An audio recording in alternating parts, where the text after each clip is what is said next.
Now, as McCarthy turns to these presidential meetings, the debt clash, and the open questions about how he will lead within the new rules that created a different type of speakership, many say, that came out of the clash we just showed you. Well, tonight, our broadcast begins as we turn to the congressman at the center of so much of it, Matt Gaetz, Republican from Florida. Welcome. Thanks for being here.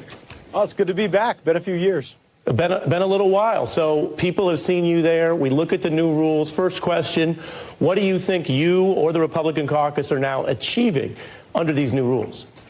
These new rules will last long past my time in Congress or Kevin McCarthy's as Speaker, and they democratize the process so that individual members can offer amendments, can target spending for reductions. It was even Alexandria Ocasio-Cortez that went on Alex Wagner's program during this balloting and said that a lot of the things that we were fighting for as conservative populists were supported by populists on the left because it didn't concentrate so much power in the hands of the Speaker and the leadership. I think that'll vindicate the service of all 435 members. Let's take a look at some of the rules, as you mentioned. A single member instead of a larger group can force a kind of no confidence vote, longer time to read the bills, others up on the screen. Thus far, do you feel that McCarthy is following all of this, and do you expect there to be a potential no confidence vote in his tenure, or that's probably off the table now?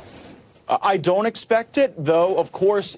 It is good for the health of the institution for any speaker to know that one member could call for a vote on their reign in power. I'm particularly pleased that Kevin McCarthy has been meeting his commitments on policy, on procedure, and on personnel. We've got a number of great conservatives now on the Rules Committee and on the Appropriations Committee that wouldn't have had that opportunity but for this temporary clash at the beginning of the year. I think we're a stronger team now going forward, and I think we've given Kevin McCarthy every reason to be the very best version of himself. Interesting. I think viewers and listeners will notice you sound a little different now than during the clash, although everyone's allowed to evolve within the caucus. Kevin evolved. Well, Kevin, right? I mean, Kevin I'm allowed to change my opinion you, when he changes. Sure. Let me read you what he evolved, and his allies say that it wasn't even you at the end pushing. And I want to give you a chance to respond to that. Take Congressman McHenry, who said that basically by the end, you were not requesting or receiving items beyond what McCarthy handed over. And we have this quote, I think, that you were showing you could just halt things, quote, for no reason. Was there anything specific you were asking for in that dramatic end period that we all witnessed? Yeah, what was at issue in the 14th and 15th vote was the one-person motion to vacate because just moments before the 14th ballot, a more moderate Republican, Tony Gonzalez, tweeted out that he was going to vote against the rules package that ensconced this one-member motion to vacate, a key accountability tool. I was worried that Tony Gonzalez wasn't the only person who felt that way, and in fact, his tweet could have led to a moderate jailbreak on the rules, where we could have elected McCarthy and then been absent the enforcement tool if he did not keep his commitment. And so what we secured during the 14th and 15th ballot was an absolute ironclad commitment that Tony Gonzalez would be alone in opposing the rules package and that we would, in fact, ice in and really put into cement the changes to the House of Representatives that we think will make it a better House for every Republican, every Democrat, and every American. So just to be clear, when McHenry and others say that, your response is what? They're misinformed or they're lying about you? Well, just go look at Twitter. Tony Gonzalez said he wasn't going to vote for the rules, and so I required those assurances. If you ask Patrick McHenry what was being discussed in those tense moments you just showed, I was pointing over at where Tony Gonzalez sat to say, hey, McCarthy, you got to let me know that he's alone here and that there aren't 5, 10, 15 moderates who are going to scuttle this beautiful deal that we've put together. McCarthy gave me that assurance, and now I think we're a very strong team looking forward to the legislative work ahead. Interesting. So we'll show the footage. Make sure we understand that we're talking about the same thing because it was that floor footage that we saw. I think this is you guys talking there. So that was the entirety of your exchange was about what you just told us? Yeah, that was the principal. I mean, I don't have a transcript for you, but what was at issue then was whether or not Tony Gonzalez represented just himself or a larger group of moderates who would secure the speakership for McCarthy, but then not put into place the rules that would allow the one-person motion to vacate. So that's what the New York Times story gets wrong. They get a lot of things wrong, but that's the principal thing they get wrong. We weren't there for the sake of theater. We were there for the sake of ensuring that the rules we'd so heavily negotiated, and I got to give a lot of credit to my colleagues Chip Roy, Dan Bishop, Scott Perry, many others who really put the meat on the bone regarding the specific commitments we were extracting from McCarthy at that time. Just to button this up, then what was then Representative McCarthy saying to you in this exchange? He was assuring me breathlessly that the rules would pass. Got it. So that's a long ways. You mentioned evolving. Here's how you sounded about then candidate Representative McCarthy. He's a desperate guy whose vote share is dropping with every subsequent vote, and I'm ready to vote all night, all week, all month, and never for that person. And so one must wonder, Madam Clerk, is this an exercise in vanity? Maybe the right person for the job of Speaker of the House isn't someone who wants it so bad. Maybe the right person for the job of Speaker of the House isn't someone who has sold shares of themselves for more than a decade to get it. Is he still not the right person in your view? Well, he wasn't my first choice, but this is politics. We don't pitch underhand. At the end of the day, I ran out of stuff to ask for, Ari, and after we got the concessions on policy, on personnel, and on procedure, I didn't vote for McCarthy, but we did allow him to assume the speakership with less than 218 votes. That's how Nancy Pelosi got there. He's our speaker now. Long live the speaker. Yeah. So you mentioned personnel. That is something that has been reportedly written down and agreed to on the side, a sort of a side deal. Here's Congresswoman Mace on some of that. We don't know what they got or didn't get. We haven't seen it. We don't have any idea what promises were made or what gentlemen's handshakes were made. Let's get into this. Maybe we resolve it once and for all right here on live TV. You have a 55-page rules package. That part is public under the rules. We could put up reporting on that. We all know about that. Then you have reporting of a secret 3-page agreement. Reading here from Punchbowl, McCarthy and his allies hashed this out with the Freedom Caucus. It's got the other concessions, including Rules Committee, that's personnel, I believe, what you just referred to, and other things. Point blank, Congressman, have you or your staff seen this additional agreement in writing in any form? Yeah, it took multiple forms. There was specifically a side-by-side sheet where we made offers to McCarthy. There were some offers he accepted, some he modified, some he rejected, just like you'd see in any negotiation. I can tell you that Thomas Massie, Chip Roy, Ralph Norman being on the Rules Committee would not have happened but for this negotiation. Folks like Representative Clyde, Representative Cloud, two great conservatives on the Appropriations Committee. That's a direct result of these negotiations. And this week, we'll be voting on Paul Gosar's legislation to end the COVID national emergency. That was a piece of policy that McCarthy committed to I'll bring let you to the floor. continue, but the question where I'm going is, why keep that secret? What are your questions? I'm happy to tell you any element. I'm actually quite proud of the work product, so it's no secret at all. The product, though, I appreciate you here taking questions, but why not release the written product that exists and has currently been kept secret? And for context, you and others have talked about bringing transparency to government. It's one thing to hear it described, and another thing for the government, now the House Republican majority, to just release whatever this underlying material is. Here's a little bit of how you and some others have sounded about government secrecy. The American people are tired of the swamp games. We had the audacity to want to know what in the world was going on behind closed doors. Why not commit to releasing the written agreement or working to get it released tonight? Yeah, I have no objection to that, but it was largely released to the conference and to the country when you saw the appointments of the committees. I mean, when you see now which members populate the key committees, you are in essence observing that agreement. When you see the schedule for floor votes on Dr. Gosar's legislation, you see that agreement. I can tell you we also have a commitment to have a vote on term limits, something that's popular in every zip code in America except Washington, D.C. We have a commitment for a budget resolution to roll back to 2022 spending levels. We, secured those things. I think they're critically important. But Congressman Gates, let me follow up on this, and respectfully so.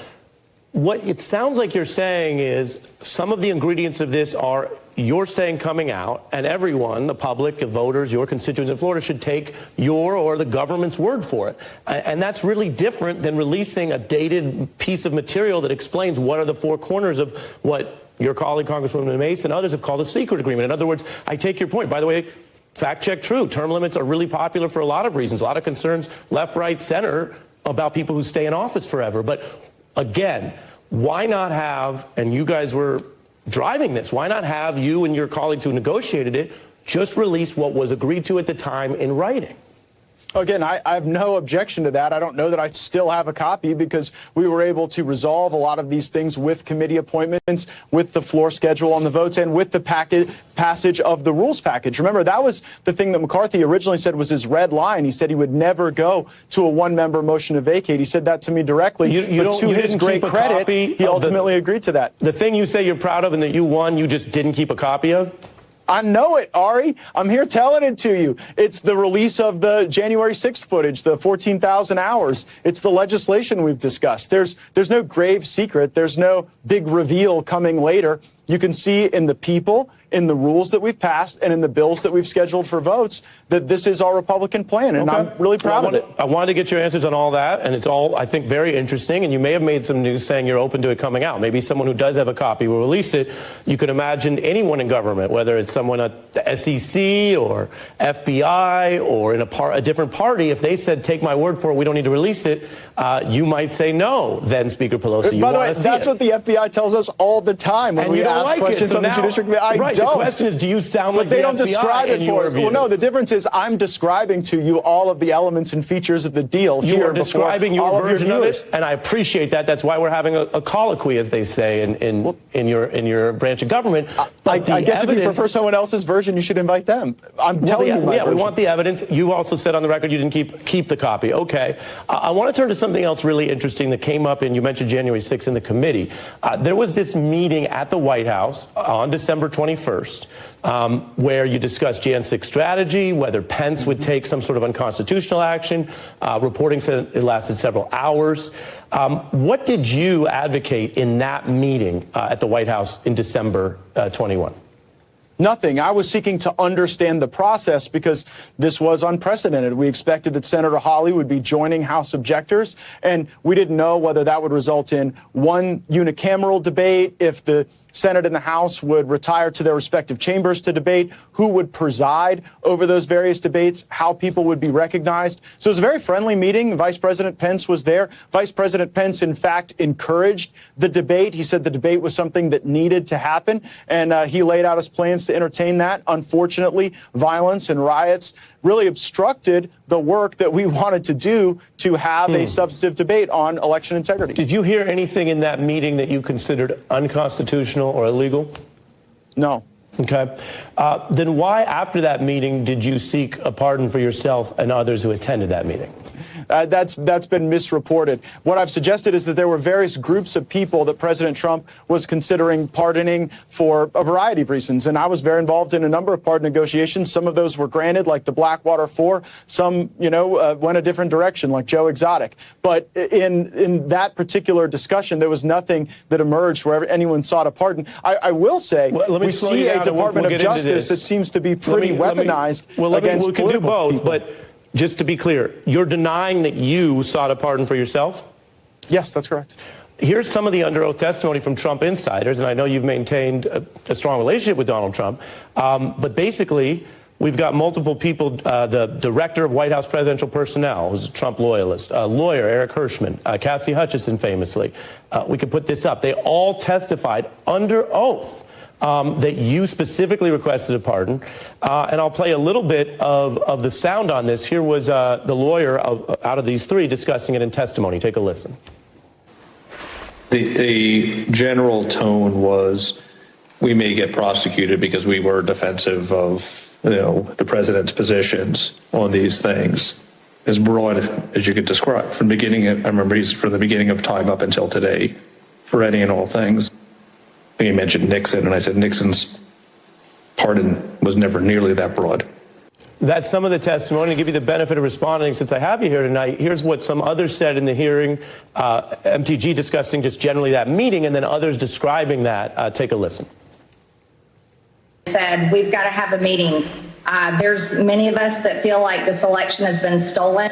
On December 21st, some Republican members of Congress met with President Trump in the White House to talk about overturning the 2020 election. Mr. Gates was personally pushing for a pardon, and he was doing so since early December, advocated for there to be a blanket pardon for members involved in that meeting.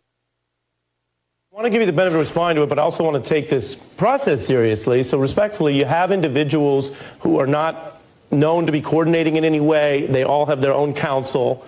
They have an incredible legal liability if they lied about this. And multiple individuals, all of whom, by the way, Republican appointees, are testifying that in that period, after that December meeting, you, sir, requested a pardon for yourself and other attendees at the meeting. And so the question is, can you really say that all of them are committing perjury, lying on you, A, and B, if a pardon was requested, why not just tell us what were you worried about? What was it that you thought you or others might be indicted for? Well, I mean, Cassidy Hutchinson is a known liar. There's testimony she's given that directly results in perjury. So I would certainly take exception with her testimony. I do not remember it the same way Eric Hirschman does. I did have conversations with Eric Hirschman about different groups of people that could potentially receive pardons, even including some of the people who may have committed a technical violation of federal law, but that weren't engaged in violence on January 6th. So, I guessed under hold on now. Mr. McAtee, no, I'm going to let you finish, but is Mr. McAtee a liar as well?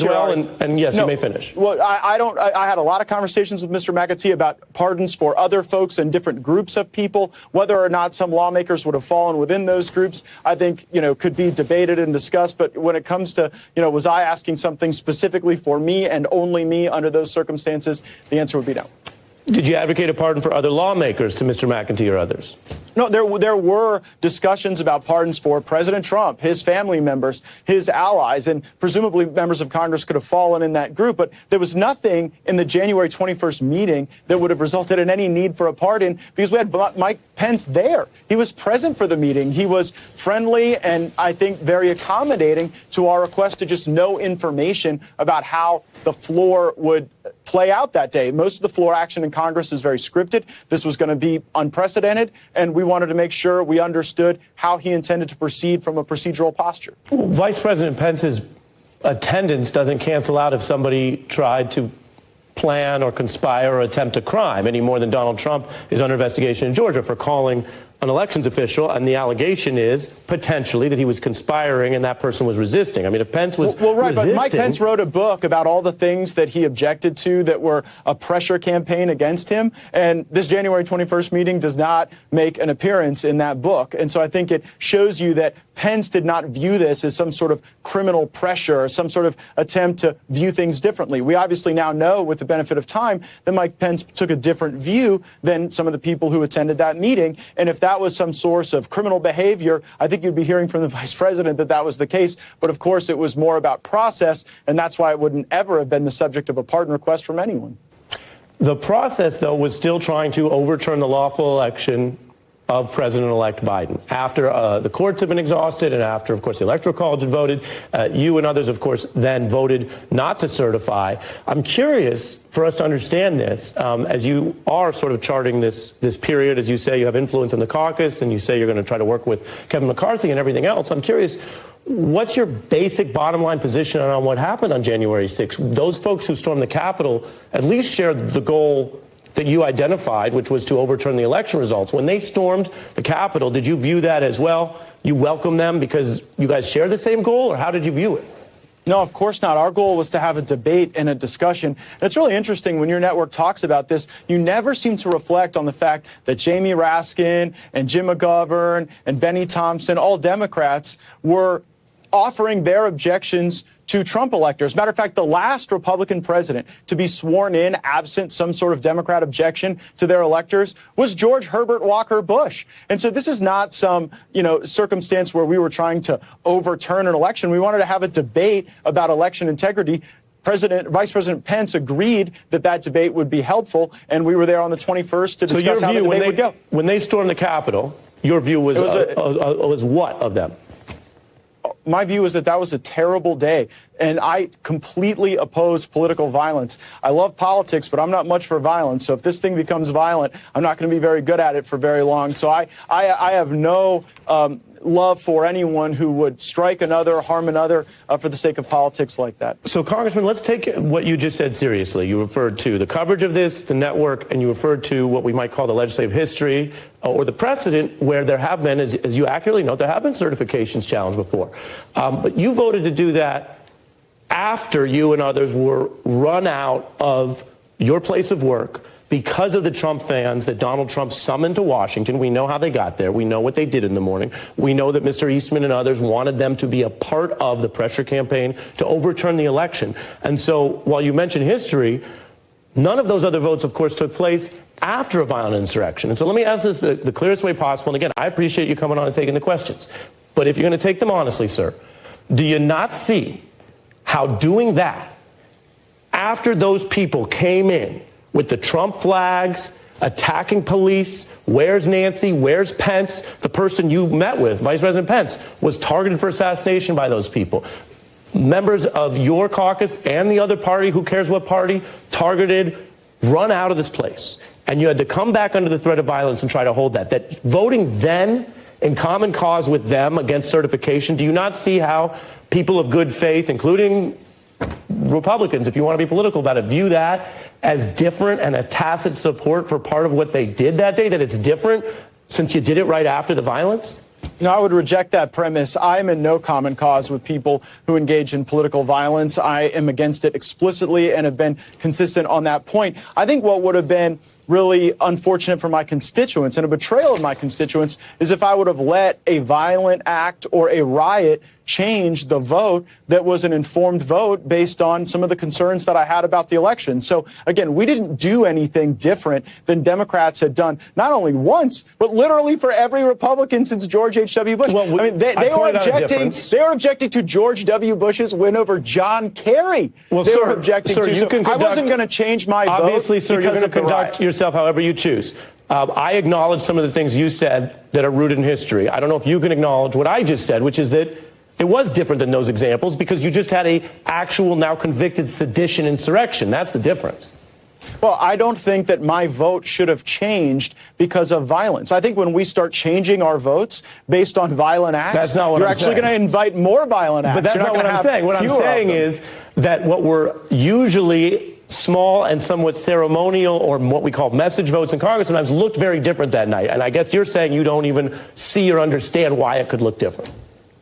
I don't see why my concerns about election integrity and perhaps the ceremonial position I wanted to take regarding changes to election law, I didn't understand why that should be frustrated or diminished because some people really took some very unfortunate steps to engage in violence and a riot on the Capitol, something that I summarily reject. All right. Well, look, I appreciate you taking the questions on that. We've gone long on a lot of issues, including some policy. I did want to get you on the record because first time you've been back on the beat on a story we've covered. The Washington Post reporting the career prosecutors ultimately recommended no charges in this case that involved an associate or former associate of yours and what was a sex trafficking probe. How do you view this case? Is it closed? And have you heard anything from the DOJ about it? Well, 4 months ago, you did your last story on this in the beat, and you said that my denials had been substantiated. That was your word after that Washington Post report, so I guess I don't quibble at all with your characterization. Yeah, we did report that because, as you say, that's what was coming out of the probe. Beyond the criminal line, I did also want to ask you about some of the allegations, not suggesting we rehash everything. And as reported, the DOJ seems to be signaling no charges. If you have a comment on whether you heard from them, we'd be very interested on that. And then second, with regard to Mr. Greenberg, many outlets have reported things that range from his now convicted crimes to corruption, to you going to a tax office late at night, to you Venmoing him money, to there being alleged events or group activities where at least others, and again, I want to be very precise, not reporting about confirming this regard to you, but others at those events accused of crimes in those settings. Do you regret any of that? Do you think there's anything here to change or learn from, even if it doesn't reach a criminal bar as reported?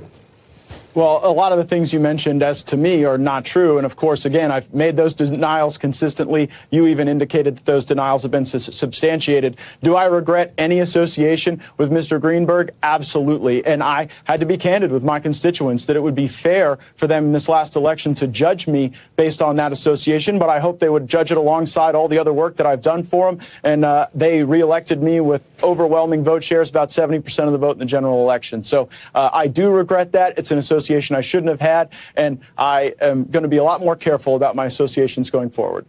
Understood. Congressman Matt Gaetz, we set aside the time because it's been a little while. You've obviously been in the news and in government here making waves. Appreciate you coming on the beat. I hope you come back. Absolutely. Hope you'll have me. I look forward to seeing you in Washington soon, I hope. Yes, sir. Congressman Matt Gaetz, thank you.